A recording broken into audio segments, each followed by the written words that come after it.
ลุงค้างส่วนน่ะโชคดีคักคึกหมู่ตั้ง4ครั้งละ4เทื่อละปีนี้สวัสดีครับมาชมด้วยคนครับชอบครับการหากินแบบนี้ติดตามครับบวก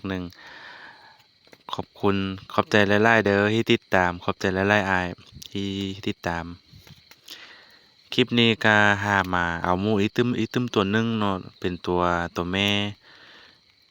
ฮึกแฮวเนาะฮึกกับดักโชคดีหลายลุงนะ สบายดีหมู่ครับทุกคนห่างอยู่ฮูบมื้อนี้เจ็บเป็นท้องหมดแล้วแล่นขึ้นหูลงหูเนาะได้ยินเสียงลุงเอิ้นให้ไปห้ามหมู่ปลาซอยแล่นแถวว่าเจ็บเป็นท้องหมดแล้วมันทึกอยู่เราเฮานี้เนาะเราลุงเอิ้นแล้วบ่ฮู้ว่าเป็นไรหางดาวอยู่ให้นาคนเนาะไปเบิ่งนำกันเมื่อยเจ็บเป็นท้อง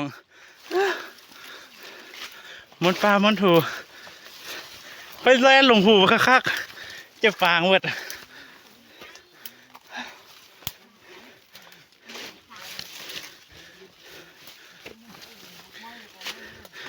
ะใช่ สมง่ายๆหนักกันหนักขอให้เด้อ ปัญญาคักเงาก็ตัว ง่ายตัวกระตุนนั้นจำโน่ โอ้เจ็บคลิปนี้เป็นคลิปที่2ของปีของโอสถเนาะที่ว่าไปถ่ายคลิปเอาหมูปลาเนาะหมูที่มากินมันต้นข้าวโพดแล้วก็กินผลปลูกลูกไม้ของสาบานที่ว่ามาเฮ็ดสวนเฮ็ดไร่อยู่ป่าพีเนาะสาบานก็อันได้หากันมาเซออันแฮวเซอกับดักน่ะเนาะลุงค้างสวนโอสถก็ไปเซอกับดักไว้ปีนี้เราก็คือ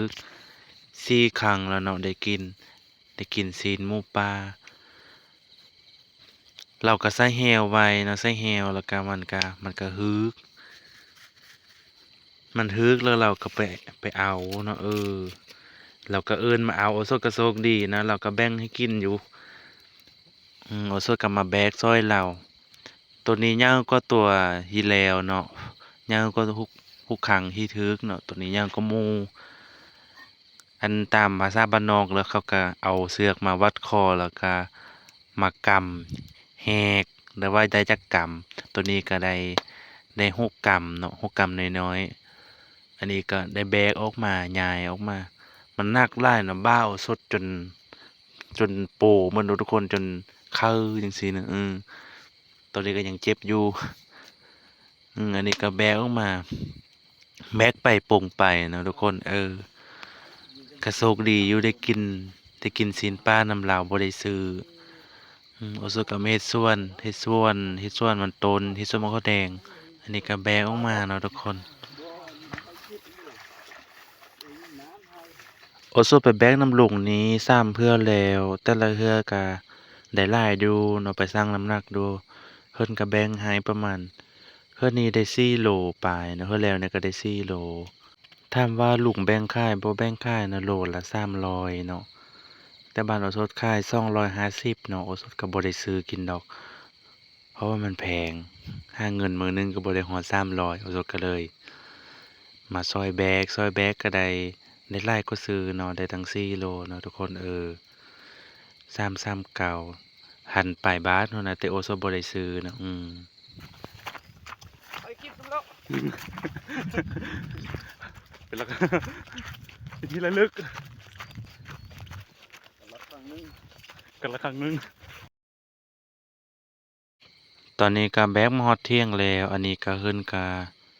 อยากฮู้ว่าได้จักกำเนาะเพิ่นก็เลยเอาเสือกมาวัดโตหมู่เนาะ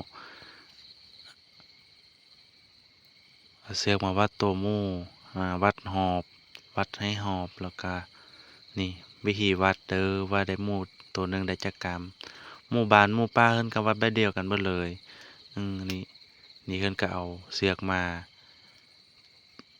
โฮบเข้ากันแล้วก็เอามือกำเสือกสุดส้นนั้นเนาะแล้วก็กำขึ้นมานี่วิธีนับ